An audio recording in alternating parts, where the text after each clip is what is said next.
When we think of Viking treasure, we usually think of stolen gold and silver hoards. But what if the real treasures were the items people touched and used every single day? Today, we're joined by Dr. Tom Horne to go beyond the myths and explore a true portrait of the Viking world, if you will. We aren't just looking at wealth, we're looking at the tools, the places, and the everyday objects that defined an entire era. From the North Atlantic to the heart of Scandinavia, this is your treasure seeker's guide to the real Viking Age. Welcome to the Valhalla Conversations podcast, Dr. Tom Horne. Thank you for having me, Rebecca. It's an honor to be on. I see the alumni that I'm among, so it's a bit intimidating. But I'll try my best. Yeah. I'm Tom. Gosh, what to say? I actually started off. The big secret is I started off as an historian. So I went from Glasgow down to Oxford as a very young man, and I studied ancient and modern history. And when I was there, I was kind of looking at a lot of Roman stuff, and then I got later Roman, even later, and then you start to get into that period. I'm old enough now; it's probably still called the Dark Ages, or sub-Roman. You know, if you were talking about Britain, perhaps. And I just got really interested in that kind of messier. I mean, I say messy not in a bad way, but you know, I did lots of Roman archaeology, did some digs in Italy when I was first starting out, and you know, everything was, you know, you had nice sort of rectangular lines, you had squares, and you would find corridors and apsidal rooms. And I enjoyed that, but as you know, as one of the professors pointed out, you know, that it's like the bloody Romans, they're the same everywhere. And there was a Roman professor saying that, and we love them, but you're kind of like going, part of the joy is that you find something very similar across the world, and that's something you'll get, as we'll talk about later, in the Viking world. But I got into that kind of messy period where people didn't really know so much. You start to get fewer sources, and you rely more about the archaeology. And I think, long story short, in between also sort of working for the BBC and history documentaries, when I came back in many years later to do postgrad work, I got interested in that medieval stuff. So I did medieval archaeology masters at Glasgow, and then I did the PhD out of that. And by that stage, I was kind of confirmed that, you know, where I wanted to go was with the early medieval, the Dark Age as was, and within that the Vikings. And within that, it was these connections, the similarities between an object and Uzbekistan and the Isle of Skye that kind of got me interested as well. So I think you know, studying the Romans first, the classical world, did have an impact on me and where I want to go with looking at these networks and these connections. But I think that you need to also really understand that Roman world, because a lot of the Viking world, Viking Age, and medieval world is kind of riffing off that. You know, they're trying to be as Roman as possible, or sometimes to be not Roman, but that's always there in the background. You know, it's the old work of giants, you know, the Anglo-Saxon poems. There's this thing you know a bit about, but it's a bit vague, but it's an impressive thing. You're trying to be like it, or sometimes you might say, look, we're completely different and we don't want to be like the Romans, but that's the reference point. So I think, even though I do, you know, not so much Roman stuff nowadays, it's always there in the background, and I think it helps me as an early medievalist and a Vikingist today.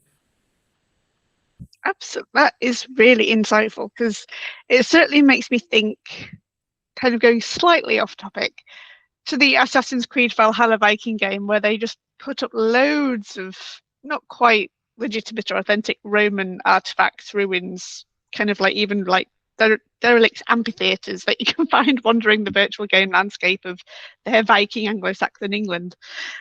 Because I guess to the people at the time, that was their most recent kind of like history, their most recent high-rise society before it all collapsed and left England never to return, kind of thing. This is it. I mean, you get, you know, I work now on Sundays at the Govan Stones Museum, and you know, we've got a shrine there that we think is a guy of Chrysantin, and that's the kind of Northern Brittonic Pictish way of trying to say Constantine. You know, they're always trying to reference that, and one of the main artifacts that we have at the Govan Stones is a good plug. You know, open 7 days a week, 11 till 4. Is a stone coffin, or sarcophagus. And you know, if you go to late Roman Iberacum, York, you would see the sort of late Roman sarcophagus is there. So again, you know, even in the north of Scotland, they're taking their names, they're taking their burial customs, whatever. The Northern Brittonic kingdoms are kind of referencing that as well. You know, later on, you get the Trappere Law hoard, you get all these.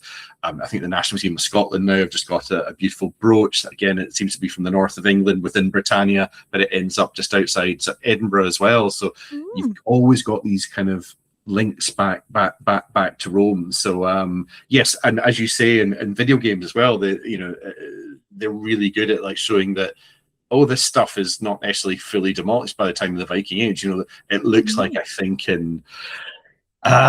the Principia in York, there's a great photograph, and there's a book called The Anglo-Saxons in 1982. I'll get the names. I will basically, in the middle of this, Google. Other search engines are available, but essentially there's a photograph of the Principia. Underneath it's now York Minster, and you see these Roman column drums that have fallen down. And I think the interpretation was, this has actually been pushed over. This stuff is still standing to the extent that it kind of gets in the way. So there's so much Roman stuff in some places. So it's there. It's like, they see it all the time. You know, they're finding Roman coins. You know, when they are making coins, they're basing it on Roman coins, and as they were doing throughout the kind of Iron Age as well. You know, the Greek coins, that the staters that are spreading through Celtic Europe as well. So you know, this classical Mediterranean all seems to be a touch point, and I say that's brilliant. Yeah, you're introducing the games, and I've seen these games being played. I can't play video games for toffee, but I watch friends and family play them, and I'm watching that, and I'm watching this sort of Viking Age world and these crumbling Roman ruins, which was just very, very cool. Yeah. Well, just to clarify for dear viewers and listeners, we are here to talk to much more about the Viking Age, but about a particular book that you've got coming out, if not out already, which is this beautiful tombstone. I say tombstone. It's a tome more than a tombstone. A tombstone. Tombstone. Tombstone. A tombstone. It is huge. It's bigger than my head. And if you're listening on all my audio channels, you need to join us on YouTube, because there's going to be some beautiful photos. Some beautiful, beautiful photos. Because it is, as I described to Tom when I first contacted him, a museum of a book. It is like all the museums that you can think of that have got Viking stuff. You can find Viking stuff from there in here, as well as landscapes and exhibits and boat burials and so much. And it's called Treasures of the Vikings, which is why this episode is called The Treasure Seeker's Guide to the Real Viking Age, because it's just absolutely beautiful. And it is big, it is beautiful, and it's really well written as well, because I have read some of it, not all of it. My life doesn't allow me a lot of time for reading these days. But yeah, I just love how you break it down into different sections, kind of like life and death, play, adulthood, farming, creation, of course, warfare, religion, and of course, trade. And of course, in all of this, from the start to the finish, is the highlight of how much of an international network the Vikings had going on, not just around Europe, but kind of like over to kind of like Constantinople, otherwise known as Istanbul now, and down to Turkey and all these other places. And I guess I should start by asking, where and when did this beautiful idea of a book come from? Well, it was LinkedIn, a very modern way of going into the Viking Age. Because I always post a lot about the Vikings, and I made a quite conscious decision that I was going to use LinkedIn like I was using my other social media channels, and I would put the same content out there, because I thought you're kind of pushing your own brand, and you're pushing the areas that you go to. So last year I was with Brightwater Holidays, and I led a tour of Sweden and Denmark, and we're doing it again this year. People are keen on that in September, and so I've been putting a lot of images out with the Vikings, and possibly too many. I'm sure I've been muted by more people than have ever followed me in social media. But as a result of that, and before that point, just constantly posting about the Vikings, making me videos, images, and doing kind of what I do. And basically, the creative director at Amber Books had said, we enjoy what you're doing. You're posting about the Vikings. Would you be interested in sort of doing a book, a sort of photography-led book, but a book that you'll have a chance to kind of mold in your own image, which sounds terrible, but you know, in the sense that I could have a sort of creative control. There were kind of parameters, obviously the number of words, and a certain number of photographs, but within that it was kind of basically given creative freedom. And when I was just starting out as a freelancer, so you're quite nervous about the world and, will I ever work again? And then you get a lovely email, or not even email, a post on LinkedIn. And I think very shortly after that, I'd signed up to it, and they were lovely then, and they've been lovely now. And just even today, I've been emailing them about the book launch on that I'm about to do for this. And obviously this will come out after, but in June of 2026, and they couldn't do enough for me. They're sending me information and images and telling me about the book sales. So I was just, a bit of dumb luck, a bit of algorithm, and it all came together. And so I had pictures, but they said, you have a picture researcher too. So, you're kind of like, if you write books or do anything academically, it's having the images is the most difficult, and finding them, because the world of copyright and compliance is fraught, and a very difficult one to navigate. But yeah, if you've got help with that, and for people out there, that's almost the first thing to think about. It's don't think about your images as the last thing, because that'll be the thing that can absolutely sort of sink a project. I'm using a lot of sort of nautical metaphors at the moment. I'm thinking of longships, but so essentially out the blue, LinkedIn, and then it was quite a short timetable. But you know what you're getting into, and you accept that, you go fine, and it was all done fairly quickly. And I think that helped as well, because you couldn't kind of dwell on it. And people who know me may go, if I think about things for too long, I'll get overly complex about it. But it just, I knew that it had to be something that people who are interested in Vikings, but maybe hadn't done a degree in them, but had read about them, had made the effort, had been to these wonderful. We were chatting just before starting recording. Wonderful Viking exhibitions that one can go to. We'll probably talk about that later. So people that the educated, intelligent, curious people who are maybe looking for that sort of a bridge, sort of bifrost, as it were, between the exhibition that they've seen that they like and bought the exhibition catalog, and then before you're getting into the more kind of academic kind of books, and maybe you're going to read the Viking World, in 2008, so a big multi-authored volume, but you wouldn't really want to go straight from having a kind of general interest and then straight into that. But hopefully my book will kind of introduce some of the sites and some of the concepts as well, in a way that's kind of approachable, and hopefully kind of leads people from sort of general interest into kind of the burgeoning experts, and then once you're a burgeoning expert, you can become an expert. So that hopefully I can set some people off on that journey that I've been very fortunate to be on myself. I think you've done a superb job. I think it ticks all those boxes and so much more, especially kind of with the title being, so if you don't often think about the word treasure with Vikings, you might think of the word hoard, but that's kind of like for those who kind of like know about the lingo that revolves around Viking research, studies and vocabulary and all that like. And of course it's got the images that I've got on the cover are very distinctly untypical of what people think of when they think of Viking objects. Because they might think of swords, round shields, long ships, of course those hammers. But you've got, I'm going to guess it's a figurehead of a ship, or from a long ship. I can't remember. It's one of the sledges from Oseberg, but it's viewed front. It's viewed front on. Yes, no, that's And this is that I can't take the credit for that at all. That was purely Amber Brooks that presented this to me, and I was like, I would never. I might have done that in profile, but I would never have thought of having it kind of facing you. So absolute props, kudos to the publishers for that. But yes, it's one of those wooden sheds from the Oseberg ship burials. And there are several of them. They've all got amazing names. And this is what I was again saying to you beforehand. It's kind of like, I've seen them, kind of, I know about them, but like me, sometimes I'm learning as well, and like going, I was reading more about them whilst writing this book.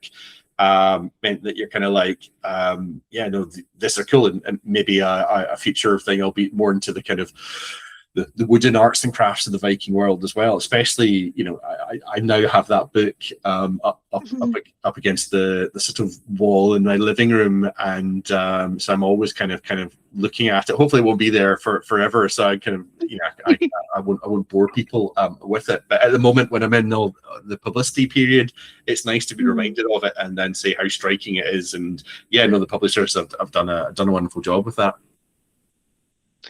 Well, I guess that leads me to my next question, because of course, giving kind of like creative freedom, certainly to get the text and the narrative flow of how you introduce people to it from the start to the end.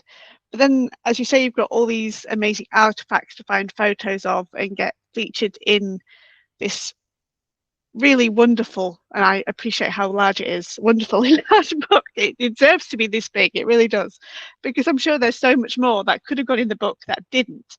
But I guess, how did you balance that out? Kind of like, did you have a particular limit on photos that you could have? Was there some stuff that you wanted but couldn't get permissions for?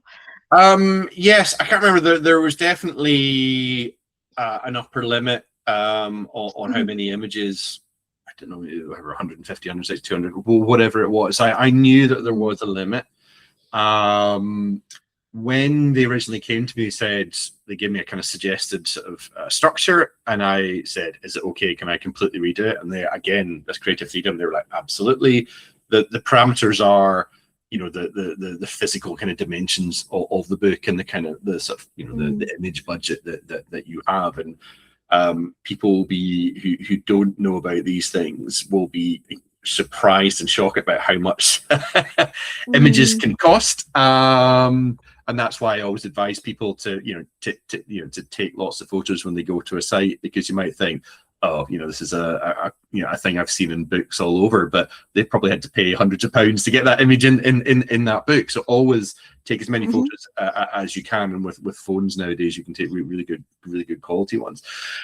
So I had this parameters of how many pages, how many words. It was split roughly equally between the narrative text and the captions. So I will say to people that there's almost like two books in there. You can really read it just through the captions, and in some ways you have a little bit more freedom, because you've got nice sort of short word limit, and you've got to get all this information in. So it created sort of very kind of taut, to the point prose. It's probably some of my better writing in the book is in some of the captions, because you're like, this is really cool. I've got to get this across very quickly how cool it is. So you could mess about and have some clauses and some clauses.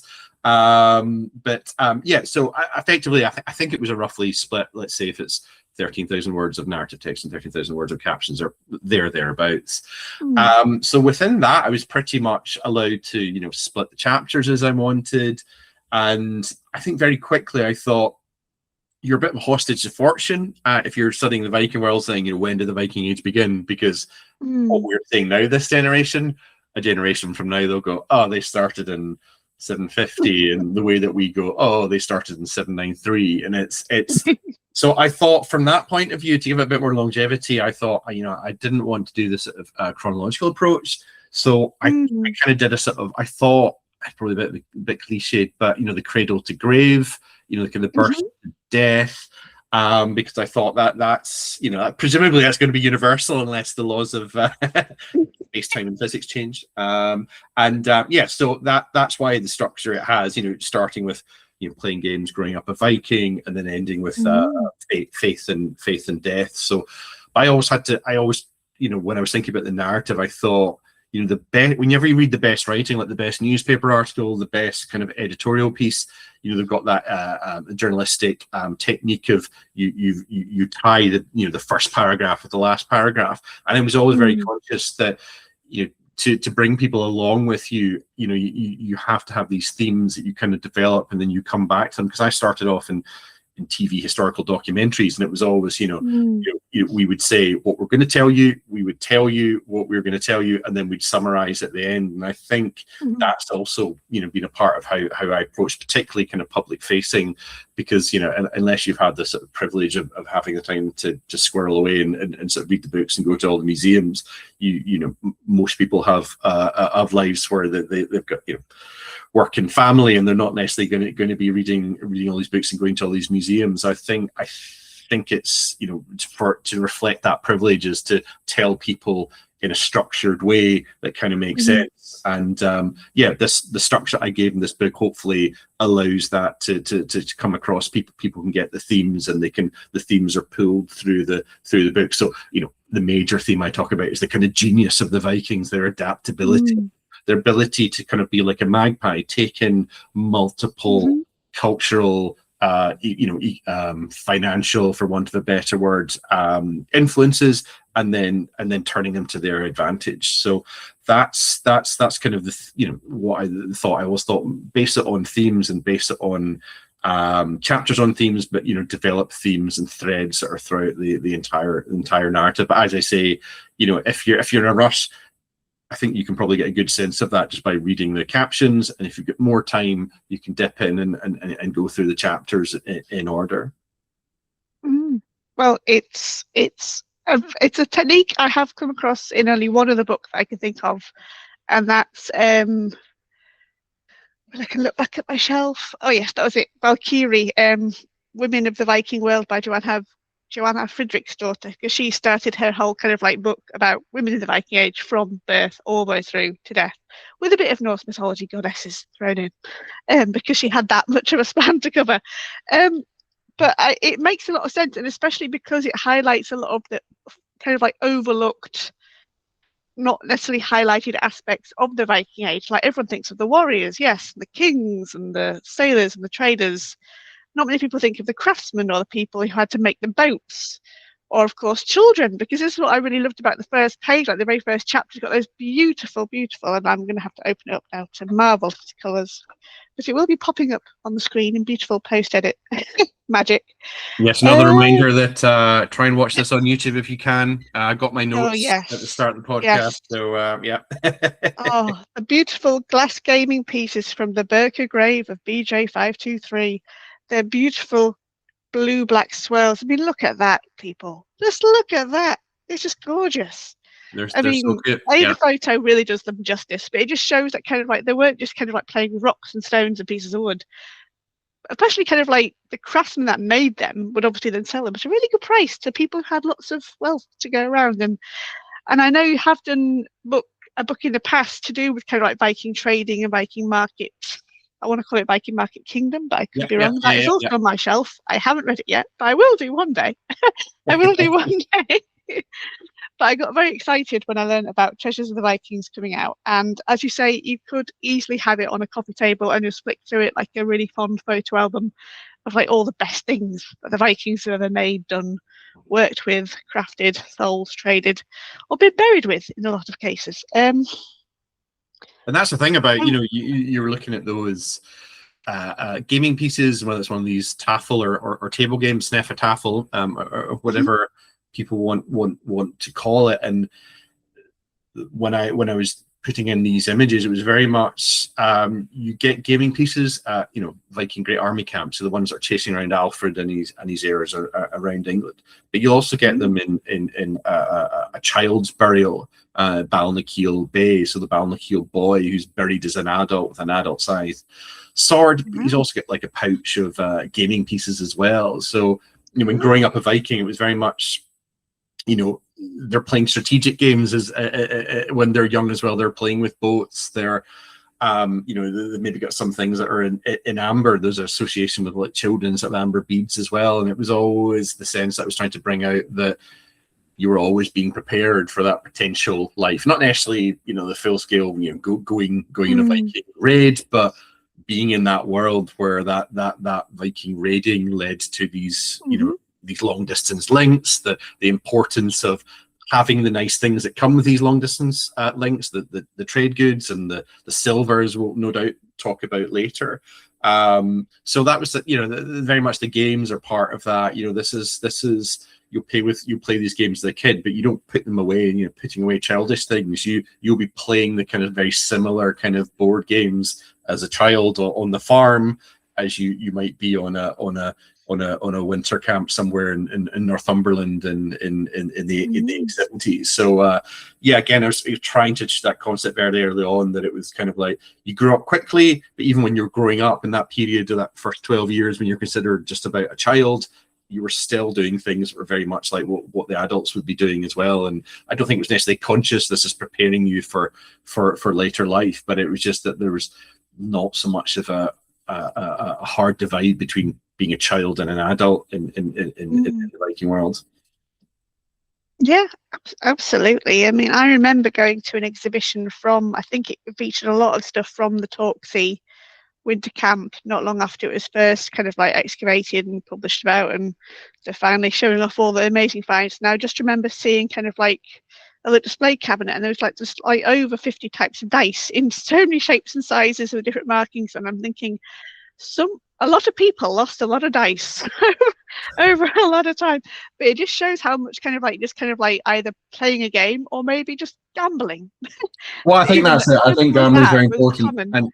And you're talking about all these finds of these little lead gaming pieces, these from the Nefertafel or whatever, or the die as well.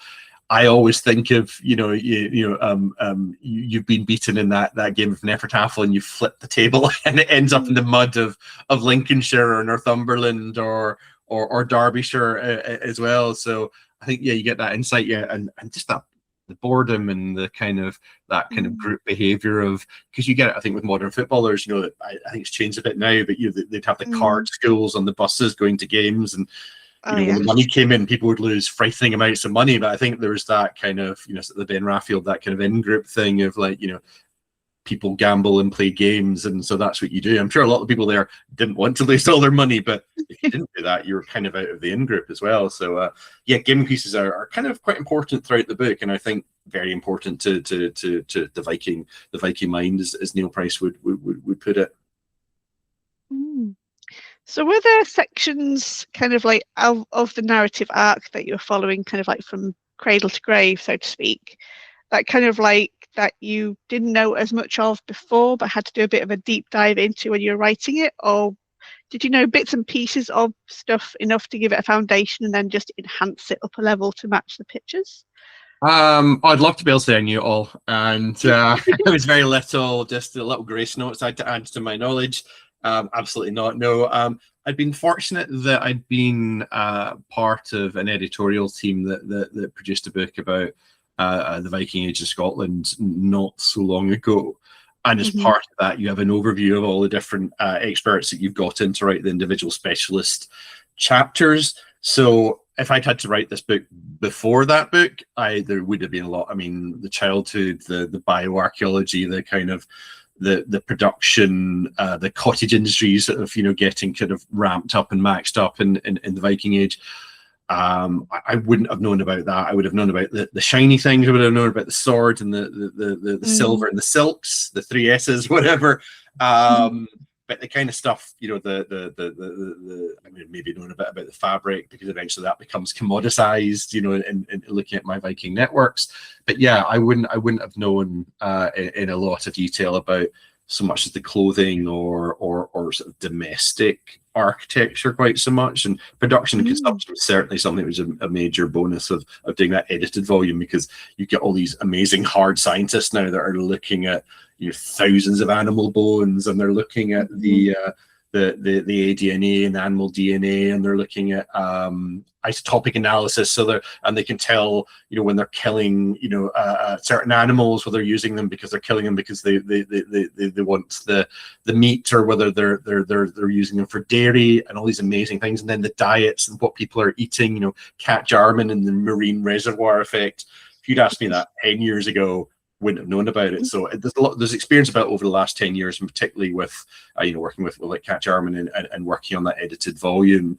I was getting the kind of the equally as cool, if not more cool, but less shiny things. I was definitely having to read up on, but I think everything fits into that kind of wider context. You know, any academic, particularly ones that have looked in a sort of wider kind of a macro sense, a sort of wide view of the Viking world, which I had to do with my, you know, my PhD and my monograph about Viking market kingdoms. You've got that wider view, and you kind of that's your sort of interpretive language. You're kind of trying to sort of see, for good or for ill, how the different bits of evidence, how the different areas of life fit into that wider picture that you're trying to do. And you need that, I think, in academia. You need the kind of people like me that are kind of quite general about stuff and can't do all the difficult things. And then you've got all these amazing specialists that are pushing the boundaries in all these different directions. But then equally, I think sometimes you need that wider view to say that's really cool.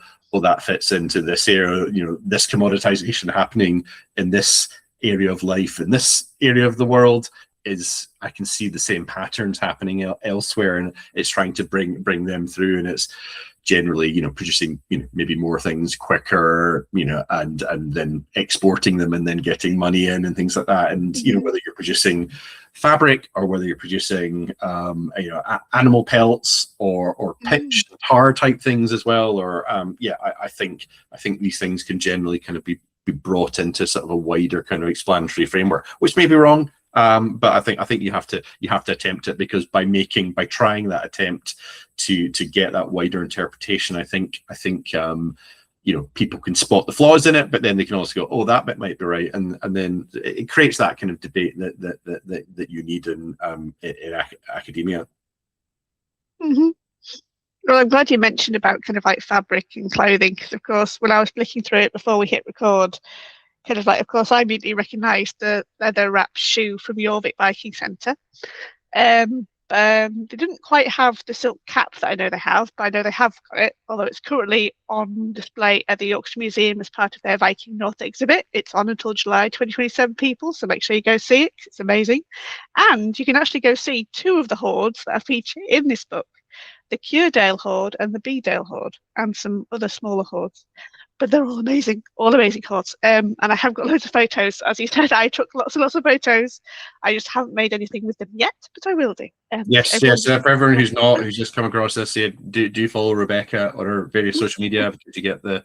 I've not yet been to that exhibition for my sins, but I've got an idea of how cool it is and how much I'm missing out by watching Rebecca's content. Yes, because they've actually got something truly remarkable in that exhibition, which kind of like I was thinking about when I was flicking through your book, especially about the faith section, where you've got some amazing images of different types of Thor's hammer. Because at the Viking North exhibition, they've got a one of a kind. It's what I call a 2-for-1 Thor hammer. It's silver, but with a gold inlay, little hammer in the middle. So it's kind of like double bling. It's so like I'm not trying to I'm wearing gold as well, kind of like double showing off. And someone lost it. Remarkably, someone lost it, and yet we found it all this time later. It gives you an insight. If you're capable of losing that, what other stuff did they have that they were kind of like, you know, I could deal with it. But yeah, I mean, as soon as anyone out there makes a replica of that, then you've got a customer. I think probably two customers based on what Rebecca just said.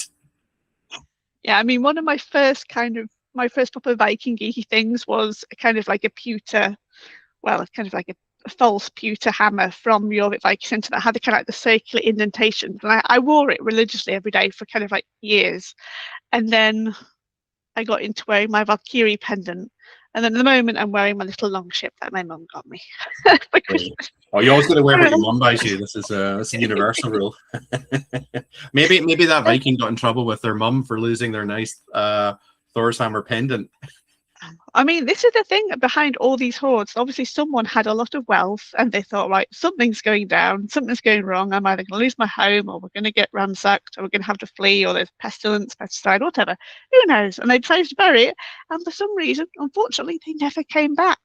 And it's still absolutely remarkable that we keep finding these hoards. Like I remember on the news, I think it was a couple of months ago, that there was like the biggest coin hoard ever found. I think it was in Norway. Yeah, more in stuff. Norway. Yeah. No, Yeah. it's astounding stuff. Yeah, very late late Viking Age, but just on that cusp of that end of that second Viking Age, if you want to call it that, and into the kind of medieval world. And I could have watched that kind of essentially live. That they would say, "Oh, we found 2,000 coins," and then you check it the next day, 2,200 coins, and I just kept going for weeks, and you were like. So you just need to sieve the entire field, just sieve it all. Yeah, and they were saying it was amazing. They said the field was incredible because it really didn't have any rocks in it or very major ones, so it was kind of like it was very easy. You would detect, and then it was very kind of soft, loamy soil, and it would come out. And because it wasn't full of lots of rocks, they weren't kind of scraped and sort of messed up so much. So yeah, it's going to tell us so much, and yes, that's several PhDs in the offing just for that hoard alone. Yeah, I mean, it's going to be researched for years because they've got so many coins to go through, identify and try and date and work out who's on who and where they all minted at the same time, because of course coin minting was a big business just in Anglo-Saxon kingdoms, let alone before the Vikings turned up and tried to get in on the deal. Because of course some of the, as I said, the Curedale and the Bedale Hall both have wonderful exhibits, kind of just of rings, arm rings, but also kind of like beautiful ingots of hacked silver, or kind of I think can't remember which one it had, like beautiful bits of a gold and hilt of a sword, just so intricately made. And I still marvel at how people made them back then with such fine, tiny little detail. Going slightly off topic again, that you've got the I think it's called the Lurja figure of Odin, or supposedly Odin, or Freya, sitting on a little throne with two little. I literally featured him in one of my latest shorts on YouTube because we're talking about how Odin wears a dress, and so many people don't know it, but he does. Well, this is that you were talking earlier about the areas which I didn't know so much about, and definitely the kind of the gods, certainly an area where definitely feared to tread, because there's so many people with such amazing knowledge on it. I mean, you'll read Neil Price and the Viking Mind and books like that, and unless you know a lot about it, I was like, I'm going to I will put in what I know to be true, and again I'll try and say something interesting about it, and we'll talk about this maybe later in the end. How it's not, you can't think of like the old ways kind of dying off immediately. It becomes sort of melded into the kind of new Christian or Christian world after that point. So I kind of viewed religion as, in the way kind of talking about bringing these themes through, and I'd be looking at it in the sense of it suited people at the start of the Viking Age to have the old gods, and by the end of it, it kind of suited them to have maybe a bit of Christ in there as well, and that was cool. And then some people went all the way, and then some people went halfway and went back, and it was just ability to adapt and sort of say, if I'm now living and farming in England, I'm married to a Christian, my kids are Christian, I think I know the way. I know the way the wind is blowing, but they were happy. They were like going, well, this is it. This is to prosper here. This is what I need to do, and whatever their personal line to God was, or the devotionary kind of activity. I think culturally they realized the importance of what religion does for your place in society. So yes, when I did talk about religion, it wasn't so much going into the detail of all the myths and legends, which a lot of people know fairly well, but it was like using how religion, people kind of use it in their lives. There's a spiritual aspect, but there's also the kind of cultural aspect, and how it kind of can help you kind of get ahead or integrate with the locals. Yes, because you've got some beautiful photos of different crucifixes as well, from kind of obviously the Viking Age and different locations, to show that adaptability of conversion. Because I think like one of the many early Viking Age history books I read, and I'm looking at my bookshelf and I'm trying to remember which one it was. I think it might have been The Northmen's Fury, A History of the Viking World by Philip Parker. I'm sure in that he mentioned, I think it is him, well, I think after Charlemagne's death, his three sons took over Francia, the Frankish Empire, basically. And of course, the Vikings were still haranguing them because they hadn't completely died out yet. And I remember reading, I think it was one of the sons called Louis the Fat, and he kept kind of like converting them in the hope that they wouldn't come back and obviously murder fellow Christians, quotation mark. And they would get a nice silk robe after each baptism, and then he'd have the same shipfuls of men coming back every kind of like baptismal season, because like, oh, well, we'll go along, we'll get a bath and we'll get some free silk, and then we can go hawk it somewhere else. And I thought that is the epitome of how magpie, as you captured it beautifully there, magpie-like the Vikings were. Kind of like, if they can get away with something, they will. If they can get away with having a Thor's hammer under their tunic, but a Christian cross on the front, no one's checking them their ID. That's the real fun thing that I think one of the things I did learn over the course of, sort of writing this book when I was doing reading for it was that there's an idea, certainly at the moment, that the popularity, so they existed before, but the popularity of wearing Thor's hammers as pendants was as a result of being around Christians, maybe sometimes chasing them through a monastery, but going, oh, this is for their god, and they wear it around their neck, and that's quite cool. And it was kind of reaction to that, like, oh, we're going to do it too, because it was either a reaction against, or it's just one of these fashion things, like going, oh, that looks cool, but we're not going to do it for Christ quite yet. But we're going to have the Thor's hammer. So Thor's hammer exists and blah blah, but as a kind of pendant in the way that we often find it, the one you were referencing earlier, that may be a reaction to being in this sort of wider Christian world, you know, from the sort of the kind of 8th century onwards, and that brings me on to, I think, probably one of my favorite artifacts in the book is that you've seen the mold that has the kind of Thor's hammer, or something that looks very much like Thor's hammer, basically a stone. I think it's a steatite or soapstone, so a soft talc that's easy to carve. And they've got, I think, 2 Christian crosses that you would obviously pour the liquid metal into. And in the center, it looks like there's the space for a Thor's hammer. So you can see these enterprising merchants going, guys, I've got a bucket of crosses, I've got a bucket of Thor's hammer. You can buy one, you can buy both, you can combine them. And I think it's a very human, like a Dale boy kind of like, I've seen the market there. I'm just going to churn these out, slightly fun, slightly cynical, and I will corner the market in these guys that are kind of like, oh yeah, I've got to deal with some Christian merchants today. Can you give me a couple of crosses, give to the lads? But I promised my son I'd get him a nice new sort of Thor's hammer for when I get home, next week. So could you? I'll take 2 of them, 3 of them, please. So yeah, I love those kind of artifacts, and then those kind of Thor's hammers that look a bit like crosses as well, and they're kind of hedging their bets, from a distance. They could be either. Yeah. So that was kind of thing that I think, again, you're talking about areas that I know, not my first area of expertise, but the kind of things that fascinated me, these sort of syncretic, to use a sort of a technical term, when things are kind of merging, and it's not that clean thing. What I was talking about right at the beginning, kind of like that kind of messy kind of, quote unquote, dark ages kind of things, when you're kind of like, you don't have enough history around to really, to sort of say, oh, this is why I was wearing this is why I was doing this. But you kind of get that, the sort of anthropological perspective, and you're like, oh, I know what people are like. They're hedging their bets here. They're wearing this, to one neighbor, and they're kind of turning it around and showing it to the next neighbor, so they get on side with everybody, and it just feels very human, and it kind of helps cross that divide between the kind of Viking Age and today. Absolutely. That they were very clever, very cunning, very canny, very. Canny is a good word. Canny is a very good word. Yeah. I would say in some ways they're more flexible than a lot of Anglo-Saxon society, because I guess the Christian kind of like way of life was kind of very doctrinated, and they had rigid society arcs. But kind of like in the Viking culture, you kind of you paid homage to either a jarl or a king, or you were off on your own, making your own fortune and your own fame and claiming your own land. And that's partly, of course, why I think England and Scotland, of course, and Wales, and yes, Ireland, and the Isle of Man, and basically everywhere Everybody, else yeah.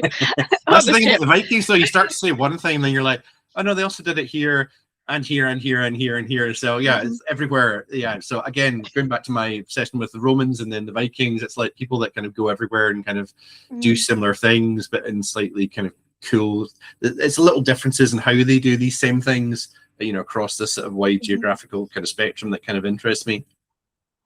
Oh yeah, absolutely. I mean, I've always enjoyed learning about how much of an impact they made kind of like within Europe, obviously beyond Europe, and kind of like into the Middle East, of course, kind of like Ukraine and Russia, and kind of like those, as you say, lowland kind of like middle countries, but of course kind of like going to Constantinople, Istanbul, and how much that would have blown their minds, and why they called it Miklagar, the great city, because it must have seemed ginormous to their kind of like their northern backgrounds and little kingdoms, settlements, and yet they went there and they flourished. I mean, the emperors of Rome, not Rome, what am I about? Is Rome, yes, Rome. Not Rome. The emperors of Well, Rome. the Eastern Roman Empire, again, with the Dark Ages, we'd call yeah. it Byzantine or Byzantine in the past, and That's Eastern Roman or yeah, so yeah. Oh, it's been a while since I've read it, so my baby brain was kicking in full swing. Like, what is the word I'm thinking of? It's not Rome because it's not in Italy. It's the bit above the Byzantine Roman Empire, because of course they emulated themselves on the Romans.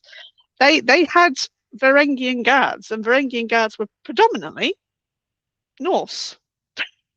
Yeah, they were there. Yeah, so they were Anglo-Saxon. They were Scandinavian. Yeah, they were. Yep. I think, and it comes to the again, with the Roman Empire, the original or the Western, as it became known, that you would have these kind of fish out to water bodyguards, because the theory was that you brought them in, and if you died, they knew that they were finished. They were going to get wiped out.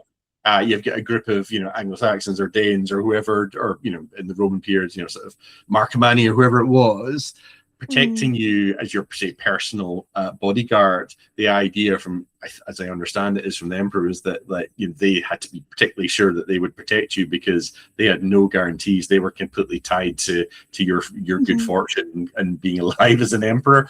So, and I think that's what the Varangian Guard is as well. It's like you're not bringing in guys from slightly elsewhere in the empire that might just be able to disappear or have their own community they could go and hide amongst in Constantinople. Now, Istanbul, as you say, but if you're a group of sunburnt people from Northern Europe, and your Greek's not that great, you've been brought in by the specific emperor.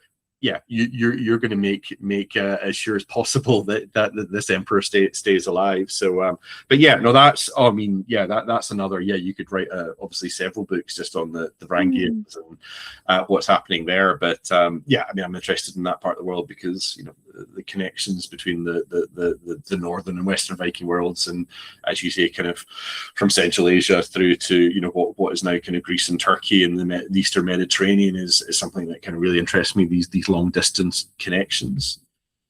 Yeah, and another example of that in this beautiful book is, of course, the beautiful photos of kind of like dirhams, the Arabic coins that are found in hoards, either kind of like authentic, legitimate dirhams, or in some cases kind of like, I know there have been fraudulent attempts at making a dirham because they don't know what it means, so they're just going to copy it and see if they can get away with it, kind of thing. And again, that's another example of how adaptable the Viking peoples as a whole were. Kind of like, if they see a way of making money, they'll give it a go.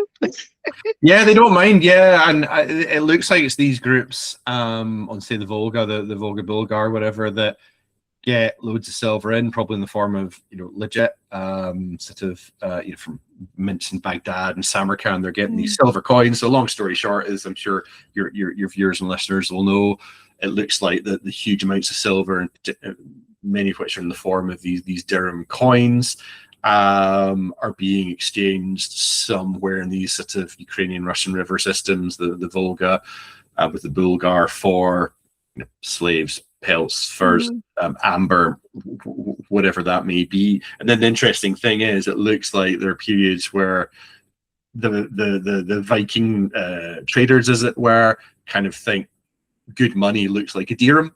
So they want paid in that, and then it looks like there's maybe a bit of pressure on these middlemen kind of groups, like the Volga Bulgars, are like, well, we've got loads of silver, but we've melted a lot of it down. But this Viking merchant is insisting that we pay for his goods in dirhams, and we don't have enough. So they start kind of minting their own, and these sometimes then, of course, end up in hoards or single finds, and they've got like a butchered inscription on them. But then they've also got, say, a cross on them as well, which of course they wouldn't have on the original sort of dirham coins as well. So yeah, but the quality seems to be in a lot still quite good quality silver. It's not that. It's just there's so many of these silver coins, these dirhams, that end up in the Viking world that they become like the dollar. They become like the US dollar, the kind of thing that you will trust internationally. It's the world reserve culture, and that seems to be what these silver coins become to Viking Age Scandinavians. Mm-hmm.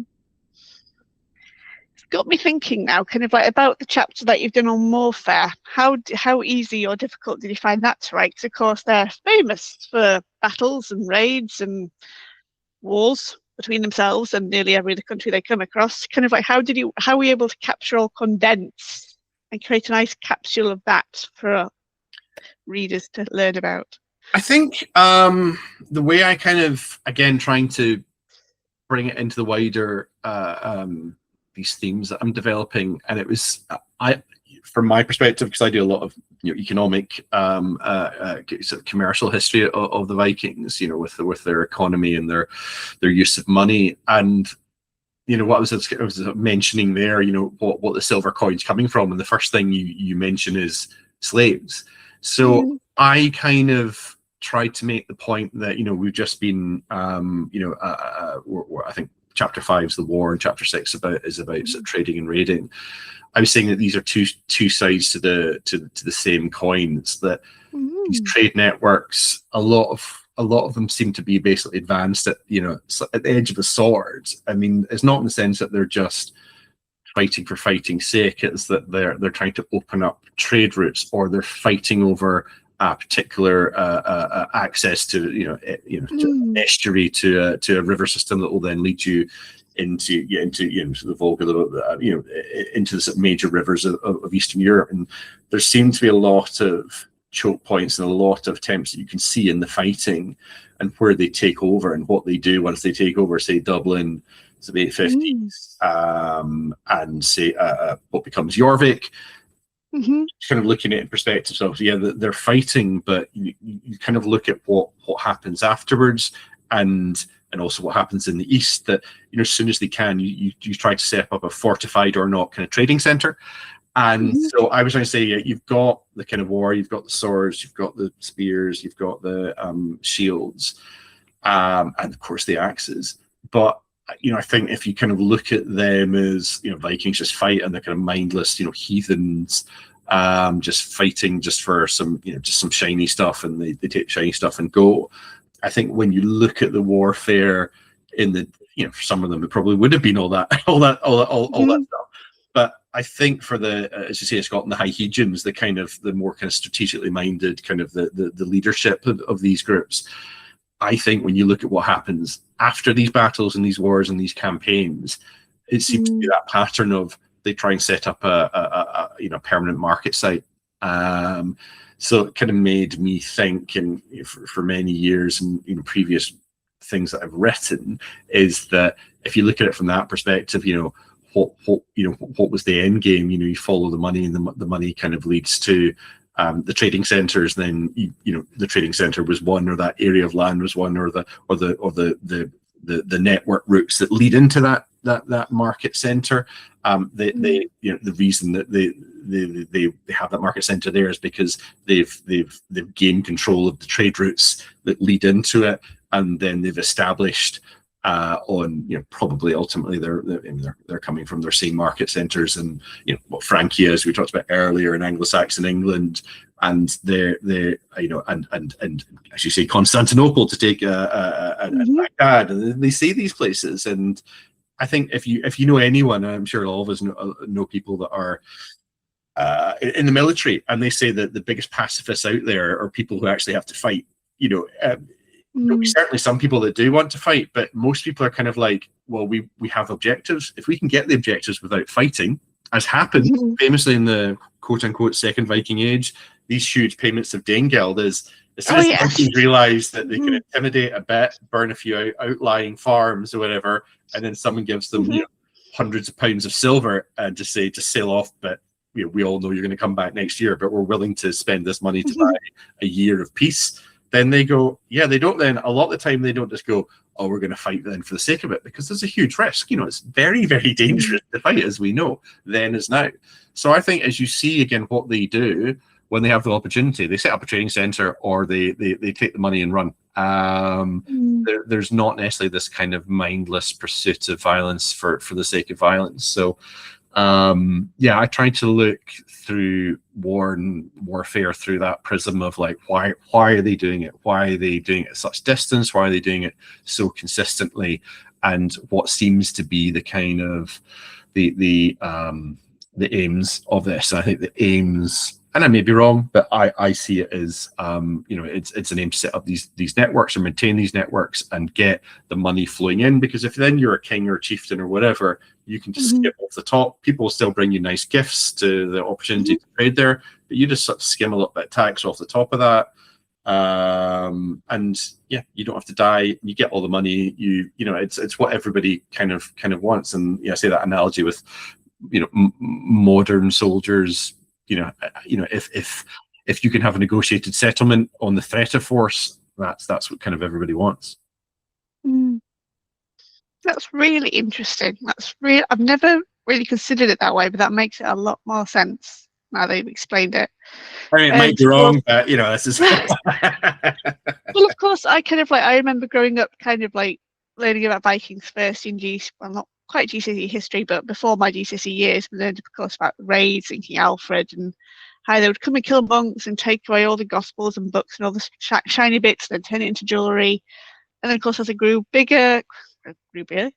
really, I suppose, and read more books, and it kind of like, okay, they're also seeking land because there wasn't always a lot of farmland around in Scandinavia, and there were all these farmers and girls with lots of sons, and they couldn't have them all inherit the same plots. They all had to go off and find their own destiny and all that. But when you think about it, even in that, as you say, that broader context of those trading networks that they've seen, that they want to be part of, that I can make some quick buck there if I own this particular port. I can tax everyone who comes in, and I can just sit there and look pretty kind of with as the money comes in. It does make a lot of sense. And of course, Danegeld was kind of like the biggest fluke and the biggest fluke and blessing they could have hoped for, really, when that first started off. And of course, everyone who knows a little bit about Vikings will, of course, know how bad Ethelred was just for throwing more and more money at them to try and not get them to come back. And it would always be higher and higher and higher. And that leads into why Anglo-Saxon England is so popular to the Vikings, and then the Normans are, of course, latter generation Vikings, is because it's such a good unitary state. The problem is with good unitary states in the early medieval world is you can lose a couple of battles or have one weak king. And like in Visigothic Spain, you lose like one battle against the Arab Berber armies, and then the Arab Berber armies suddenly go, we can basically take this whole peninsula because it's so centralized. If you kill the king in battle, you can take over, and because it's so well organized, and you've got the Roman road system still, and you've got cities, and you've got trading places, you can just walk in, and that's seems to be the attraction for England, basically for everybody in the kind of 8th, 9th, 10th, 11th centuries, is that if you kill that one king, there's a good chance you can take the entire kingdom, or you can threaten to kill the king and whatever, and he'll give you loads of silver to go away. So it just becomes this big kind of like ATM, and then after a while you're kind of like, wouldn't it just be easier to become king there, like Knut and Forkbeard before him? They just say, well, it's just easier to cut out that middleman, and we can just become the kings of it, and then we can just take this amazingly integrated state, and it just brings us loads of money, and again, we don't have to fight for it so much, as much as you would. So I think you speak to sort of a economic archaeologist or a historian like myself, and we'll always say it's about the money. But I think if anything, the last 20 years since the financial crisis is that it kind of is. It seems to be all about the money. If money is plentiful, everybody's happy. As soon as there isn't, some people then look around to try and get money from elsewhere, and that seems to be what happened in the Viking Age. You had these places that were obviously very rich and good at raising money, and they became a victim of their own success. Yeah, that's kind of like really almost poignant in a way, 'cause it's certainly making me think, just going off the kind of like, how about like last events of 20 years, let alone this century, kind of like, of course, kind of like people smuggling, and how much of a business that is, and how much money the smugglers make and charge these poor unfortunate people that are just wanting a better life somewhere but can't make the journey for whatever reason, and yet they're coughing up all this money, thousands of pounds worth, and not all of them end happily, let alone kind of like even getting to the coast to even try and reach England, because that's where so many decide to come. It's almost like as bad as the slave trade was for the Vikings in a way. Well, this is it, and as, again, talking about the themes in the book, I think in that chapter on weapons and war, I definitely include the kind of the slave shackles. Or 99.9% sure are slave shackles. It's difficult to say. Slave shackles that I tend to sort of call it, use sort of from physics, the dark matter. You kind of think a thing that is there, but at the moment it's kind of difficult to prove it. So you have to go for the circumstantial evidence of it, of how this dark matter or how slavery affects everything else. And what we have in the Viking world is, not much silver. It's late Roman silver and gold that's coming in relatively small quantities, and then suddenly millions of coins are coming in, and then you're kind of like, so what are the Vikings known to be doing at that time? They're doing a lot of raiding and taking a lot of people as so you're like, that's certainly got to be one of the elements. And then occasionally you do find these shackles, you occasionally do find graffiti that kind of looks like people are being taken into slavery as well. So I just think that it's maybe people kind of don't want to think of it too much, because the Vikings have kind of been made quite cuddly, but it doesn't look good when you kind of dig into why they go to these places, why they make such effort to control these trade routes and set up these slave trading. Or that was slit there. These trading centers that often happen to be, we think, slave trading centers as well. I mean, when I look at the Govan, where was it, this Northern Brittonic Kingdom of eventually comes the Kingdom of Strathclyde. We think that there's basically this sort of Edoras-style citadel called Dumbarton Rock it's essentially two volcanic plugs that sit at the mouth of the Clyde estuary. If you can control that, you can control entry into central Scotland, and the Clyde Britons control it until 870. And the Annals of Ulster tell us that the Vikings coming up from Dublin spend 4 months besieging it. So we're still, occasionally managers will get back around to a point. So this is the sort of warfare side of things. But so again, the Vikings and early Middle-aged people never get into sieges really, because they don't have trebuchets or siege engines and things like that. 4 months is a huge investment. It is. And it falls. We know again from the Annals of Ulster talking about it in following years, and we've got some archaeological evidence. The Alcox looked at the top of this Dumbarton Rock that the Northern Britons would have called the Altclut, or Rock of the Clyde. Clut becomes Clyde. It's a sort of old Welsh sort of language they'd be speaking. But we know from these Irish Annals of Ulster that the year afterwards, so in 871, the Vikings, and they're probably the Vikings, they're not just from Dublin, they're probably from parts of the Great Army as well, coming up from England. But they take 200 ships full of slaves back down to Dublin afterwards, and they're saying, they're Britons and they're Anglo-Saxons, where they've obviously got from raiding in Scotland. And you're like going, that maybe suggests that, again, it's what I'm talking about. You fight, but why do you fight? To control somewhere strategic, and the strategic place in that case was Dumbarton Rock / Altclut. And then what do we see? It happens immediately after that. There's massive evidence for huge slave taking. So it kind of makes me think that the end to a lot of these things is, how can we get the most slaves to the most efficient market centers, which again sounds very horrible and kind of 20th century in that sense. Get huge amounts of people and doing horrible things to them, but on a mass scale. So I think it's time to move away a bit from the sort of cuddliness of the Vikings, and the Vikings is a term obviously you'll discuss in loads of podcasts, but let's just call them Vikings just for ease now. But it's pretty dark, but the context being that it's a pretty dark time for everybody. It's a very kind of violent world, and so it's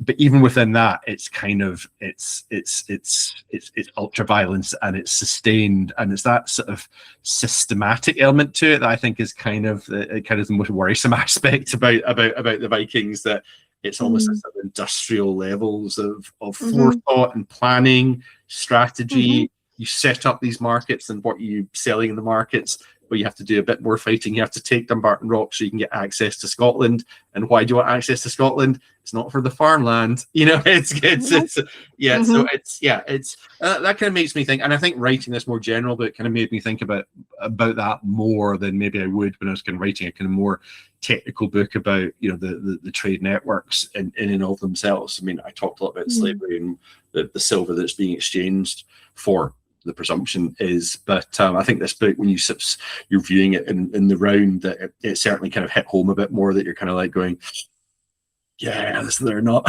they're problematic, to use a modern term would probably be a way to describe it.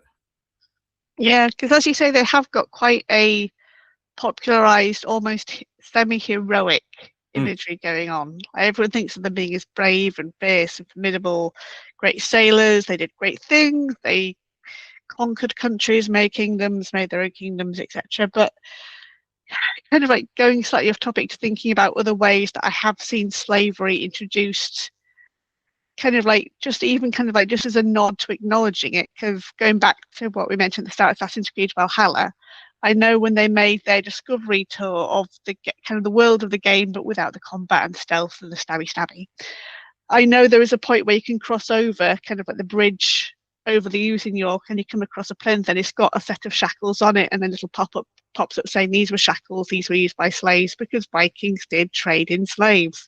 It wasn't just furs and amber and walrus tusks and all the wool that they could possibly make, because they needed that for their sails anyway. It was people, and I think the only other popular culture reference that I've come across of the Viking slave industries is in a rather very, very grim, very, very violent anime called the Vinland Saga on Netflix, and the entire second season is about the lead character living the life of a slave, albeit in Iceland, and how he has to deal with the probably suspected, can't really ever prove it, kind of like abuse and kind of like overarching dominance of the people that are native to Iceland and treating him badly, and also kind of like how there were laws and how he could become a free man if he did certain things or paid his owner a certain amount of money by a certain time in his life, and all that stuff. But that was a very deep dive, a very dark deep dive into the life of the slave trader and a slaver, and slave victim, I should say. On to lighter topics, I suppose. You've mentioned how kind of like your favourite artifacts and picture of is, of course, like the moulds of the cross and the Thor's hammer. In terms of kind of like the pretties, like the silver and the gold and the shiny bits, are there any favourites among them? I think we've touched on it before. It's a group of pendants. I think there's the gilt silver of the fate of these pseudodirhams. And let me, because this is real and live, kids. I will sometimes just have to like word search it in the text, and then so I'm not speaking of course, this is now time it takes a long time. But essentially, these are these coins that I was mentioning earlier. That again, it looks like they're probably manufactured by the Volga Bulgar. So these Bulgar groups that are on the River Volga, and they have created. I mean, I suppose it's not really to say that they're counterfeit. But they've kind of created their own version of it, and they've put crosses on them effectively, and this is the side of the coin that traditionally has a sort of Quranic inscription on it, so absolutely a place that you wouldn't have a Christian cross on it, but because they are creating these to look like them, they're kind of skewmorphs of these coins. They're essentially putting their own kind of mark on it as well. Now there are dirhams. There certainly is one dirham that I didn't get into the book that has a Thor's hammer that's been inscribed over the Quranic text. And now we can't tell whether somebody knew that this was sort of important kind of religious writing and they wanted to put their own religious symbol on it, or it was just it was a piece of silver and they wanted to put a Thor's hammer on it. So I think these pseudodirhams, as it were, probably my favorite. shiny thing. But yeah, as you said there, I've got dirhams in there too, and just in general, I mean, I think for people, I think maybe to understand what we're talking about, because we talk about these figures, millions, hundreds of thousands of these dirhams, but you go to a hoard, particular hoard on Gotland, and it had, I think, about 14,000 dirhams in it. So, and again, this is what we're seeing that survives. So, to give an example, if you've got 14,000 in like a single hoard, and you go to this place called Spillings, and when they looked at the context around it, it was just essentially looked like a hut. It wasn't in a part of a grand hall or a palace. This kind of looks at the kind of working to middle class people had, tens of thousands of these coins. And we think the reason maybe is because, to get into my kind of interest with trade, is maybe the Gotlanders are kind of the first that kind of go east, and they kind of corner the market. They become experts in it. But they probably suffer from hyperinflation because of that, because they get so much silver coming in, it's useless. Because if everybody in your village has like 20,000 dirhams, it's kind of like, and so what? But when you take that abroad, it's great. But if you're stuck in Gotland, it's a bit like with the Spanish Empire, when they take the silver from the New World, it creates massive hyperinflation in Spain, because suddenly there's so much money, and then everyone starts demanding more money for their services and goods and da. So you end up with loads of money, but sometimes if you get too much, it can be worthless. So I think, again, I'm always going to say the shiny things that I like are the dirhams, but as I say, there's definitely a side note for the pseudo dirhams that kind of get made as well, and that one that's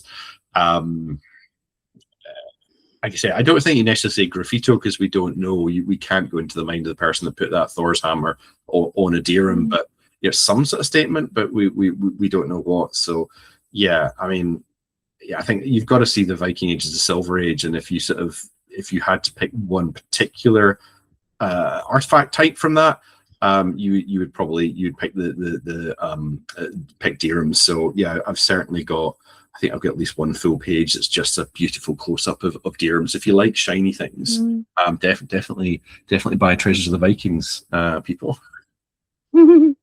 Oh, I mean, it's got so many photos in, so many. I can't feature them all in this video, but I will, of course, kind of like fangirl over my own personal favorite if I can find her. She's around. And while you're doing that, I will fill. I was also very pleased to get on page 218 my picture of Govan 2, one of the 5 Govan hogbacks. So I will be doing my booklog surrounded by the hogbacks in a couple of days. So that's a really cool thing to have, and all the wonderful stuff about syncretic sort of mixing of religions and cultures and all the good stuff. Oh yeah, absolutely. Because I've never actually heard of the Govan stones. I'm ashamed to say, but I am curious now. I would love to know more. And if I wasn't so far south, albeit in the north of England, and due to have a mini Viking invade my life, I would certainly make the trip to go see it if I could. I mean, I'd love to visit so many of the places featured in this book. It's got some beautiful scenic photos of the King Cross Point ship set in grave and Arran, yes, fields. Yeah, it's beautiful. It's a beautiful site. If you're ever in Arran, it's definitely it's a stone ship setting. It's proper Viking, and just beautiful views out over the rest of Arran. So yeah, it's definitely it's Scotland in miniature is Arran. It's Well, I often used to joke, kind of like growing up, kind of like when I really hit kind of like my Viking passion with of great vigor and great eagerness, but not much ability to do much. I would also say if I could win the lottery, I'd do a world tour of wherever the Vikings have been. I'd kind of like, I'd go east, and then I'd go north, and then I'd go west, and then I'd come back round and go over to Ireland, the Isle of Man, Hebrides, Shetland, come down through Scotland, and land back in York. I mean, I think there are worse ways to spend money than spend them on following the Vikings. So I mean, I heartily agree. Oh, but it is a pipe dream. But yes, I finally found her, because it is a her, and of course it's the kind of like relatively recent, the Harby, if I can pronounce it correctly, the Valkyrie pendant. Simply because I have a thing for Valkyries. They're my catnip, especially when it comes to Norse mythology, and I really appreciate kind of like the page text that you do dedicate to the issue of kind of like women in Viking culture, not just kind of like the society, but of course of Valkyries and the vulva or the voleurs, because so many people don't realize that kind of like women had a spiritual role as well as a kind of a cultural role in just making things and just having babies kind of way. Yeah, very. I mean, you'll go from anywhere in the Viking world. You always get evidence of the importance of women, whether it's the furnished burials with the immensely rich women, or you'll get things like the scar burial in Orkney, and it looks like the kind of woman in maybe in her 70s. We presume that she died, and then they put a child and a man in the boat as well. But she is absolutely the central burial there. And when I was in Denmark doing this tour last year, the Firkut woman as well. So you can go to the Firkut site, which is one of these amazing ring forts, and you can see the site where she was buried. But she, again, like this, as we were talking about, these Ceres type burials, and they've got her burial laid out in the National Museum in Copenhagen, and just incredible stuff. But I mean, as you'll know more about it than I do. So not entirely. I study kind of like, especially kind of like as I'm attempting to become an independent scholar, I've got a chapter in the works with a publisher from my humble debut back for the Mari Symposium in Stavanger 2 years ago. I can't believe I still got to do it in Norway, of all places. Oh yeah, lovely. That was a dream of a trip, and I'll be grateful to the bank of my husband for to get there, because I didn't expect to even get an abstract accepted, let alone then the actual presentation, and then writing the whole chapter was an ordeal in itself, because I don't have an academic mindset at all. I can write it how I speak, and then I get told it's all wrong. Rewrite it. But anyway, most of my insight into Valkyries is more kind of like from a modern interpretive angle, more than kind of like what they were believed to be, because that's the biggest thing I find, of course, is so much of Viking history, and I'm sure you found this in all your wonderful research and trips, is we have to interpret a lot because there is no rule book. They're kind of like, these hoards don't come with a note saying Garthy left this here, we'll be back in a week, kind of. I would accept that, but yeah, that would be nice. But yeah, no, a lot of it is, I mean, anyone that says anything definitive about anything before about 200, 300 years ago is kind of like on a shiggly peg. It's very different. I always say that, when we're looking at anything, particularly in the Viking Age or whatever, you're 0.00000 repeating 0.01% of that moment of that one day, and you're just seeing that moment in time with whatever, that grave. I mean, you can begin to piece together patterns, but to say definitive things is very, very difficult. And so I think, it's everybody should feel free to write about it, to interpret it, regardless, because you could be the first person that's kind of put the 2 and 2 together to make 4, rather than the 17.5 that I've been putting together. And then sometimes you need fresh perspectives, because you go down that track, that academic track, and you're sort of worried about what people say, and you've done the lit review, and you're nervous about going sort of out with that, those parameters. So it's academia in a sense should be open to all. I mean, it isn't, but it should be. I mean, certainly you've got. I'm pleased to see that you feature the kind of like the Burka female warrior in here, and I remember kind of blowing, I like to think I've blown my little daughter's mind, because I got her a really cool flip book, if you can remember flip books, like when we were toddlers, but there's one for like bigger kids, and it's called History in Flats, or History in Hiding, or something like that, but it's all about the Vikings, and the first page is all about how kind of like how we learned about them, why we find like artifacts and archaeology.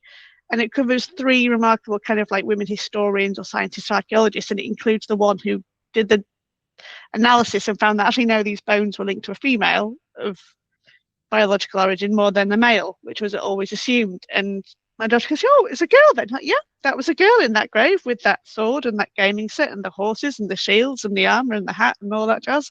Not for centuries, for many, many years, people thought it was a man, just because they didn't do enough analysis.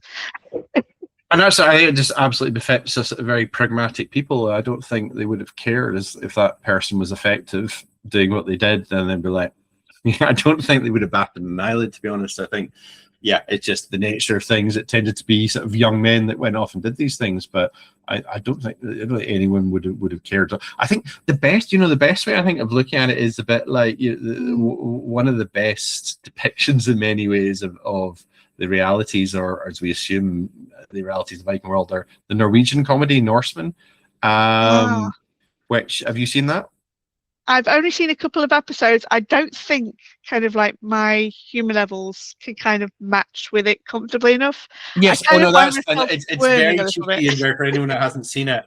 They filmed it. I think they filmed it each scene in Norwegian and English. And but yeah, no. Again, it starts off and it's slaves, and then there are women going on the Viking raids, and it's really clever, very well researched, and it's really up to date. And I definitely think it's worth watching. Almost as like, ignoring the humor and then sort of seeing what they're doing, because a lot of it you're kind of going, that's one of the better depictions, or the way we think it actually might now be done. So it does kind of reflect that kind of more modern way of looking at the Viking Age. So it's definitely recommendation is Norseman.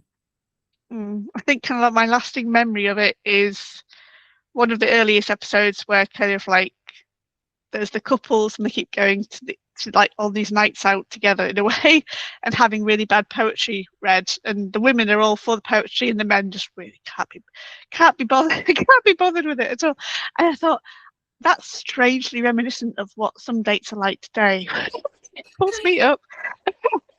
Yeah, no, it's I think it's and they have a little, I think there's a scene that kind of goes around as a bit of a meme. It's like, in an early medieval battlefield, they're like, how do we know who's on our side?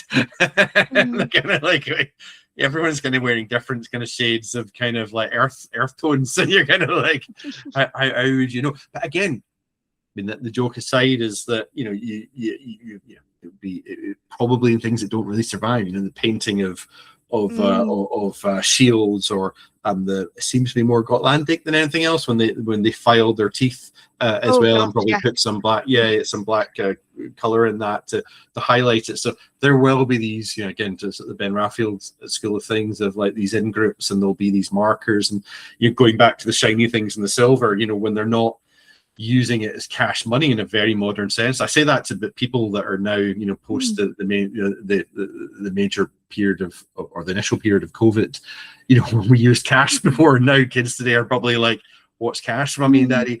But when they're not using it as cash, they're having these, in some cases, increasingly massive brooches. So if you go to, for example, the scale hoards from Orkney, and it's got these enormous brooches that get pins that are more than 30 centimeters in length. And I think that's part of marking this in group, and or marking your wealth. It's very much the way you'd wear a fancy watch now. And again, there'd appear a few years ago people have gone, no one wear watches anymore. Now people get smart watches, so you can wear a fancy smartwatch.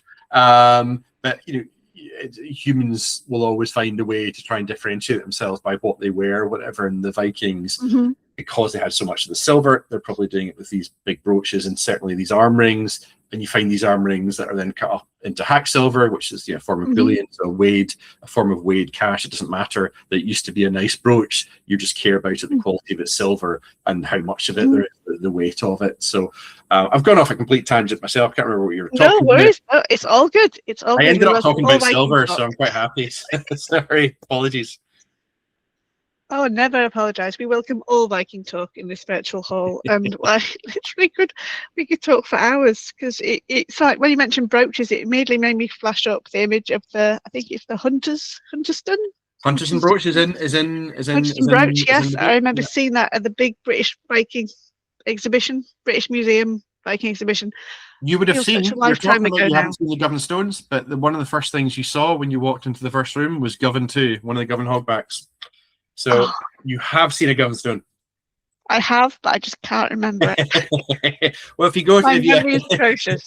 I have got the exhibition catalogue. I will be looking. They will definitely. I remember seeing how there were some ridiculously sized, like annular pin brooch is kind of like where it's like the pin could like poke at someone's eye that's out. probably scale. It's almost certainly, I can't remember myself, but I'm pretty sure they would have got some of the scale brooches down, which are kind of like it's like the circumference of like a dinner plate with a pin, the size of the sort of the longest ruler, and with huge kind of bossed heads on them, some of which have beautiful kind of mammon style ornament on them as well. But they're completely impractical. You can wear this on a day to day, but it's they're probably saying, look, I've got so much silver because I've had so many dirhams, so much blah blah, that I can melt them down and create this. And you can see this a mile away, a literal mile away. You can see these brooches. So, and it gets all figures in. It's all that silver that comes back to the silver, something that you can wear in the display economy,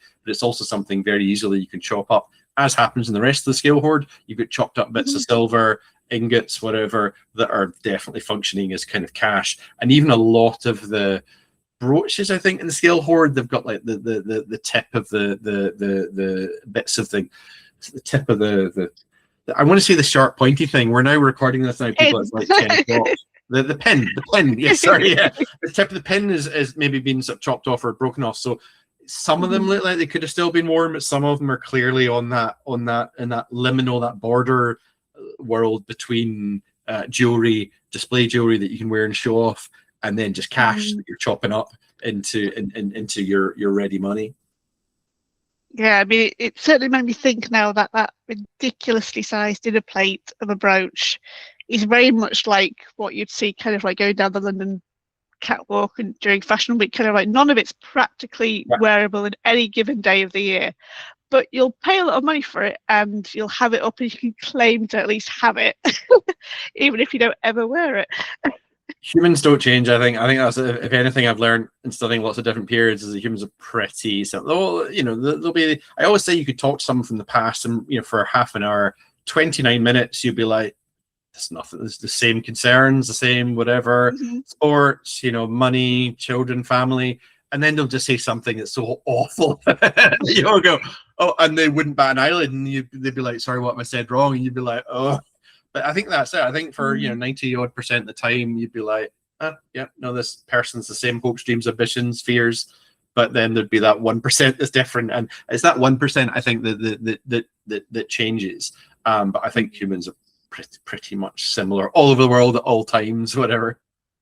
Yeah, I think that's the one overlasting message I've repeatedly come across, kind of like in all the symposiums and conferences and lectures and talks I've been able to get to, certainly in all the books that I've read on Viking Age history, that the Vikings themselves weren't the only violent people around. Everyone was being violent to each other. I mean, hell, even Anglo-Saxon England was feuding like siblings for a long time before the Vikings showed up. Yeah, Scotland, England, Ireland, Wales, you get these small or smaller kingships, and they're always fighting each other, and that produces slaves. And a lot of the slaves that would be coming in would be one kingdom just selling their slaves from fighting the kingdom next door to the Viking ports on their doorstep, and the Vikings would often put them on the borders because then they could get they could clearly get trades from both the different kingdoms, or they could sell their swords to one kingdom one year and then the next year they sell it to someone else. So absolutely very, very kind of cynical pragmatists. I think we're the Vikings. Well, I have kept you long enough, and indeed I could talk to you for many an hour more. I feel we could touch on so much because you've seen and done so much, and I read so much, and I would just love to endlessly swap notes and experiences and viewpoints. But for those who are viewing, and please come view on YouTube, you will have missed out on so many beautiful photographs if you haven't, of all the amazing artifacts and things that we've talked about. Please do come over, watch the episode on YouTube, and then go to wherever good books are sold and buy Treasures of the Vikings by Dr. Tom Horne. You will not regret it. It is a book worthy of all people who have an interest, even slight interest in Vikings. Whether you're kind of like a big geek like me or just working out where to begin with, this is a brilliant book. Thank you so much, and thank you, Rebecca. It's been an absolute pleasure. The time and the best place absolutely just melted away, and I will happily come back on, and I will recommend it to anyone out there. Yeah, definitely speak to Rebecca. She's absolutely great, and the whole process has been really a lot of fun. So yeah, a privilege and an honor. So thank you so much.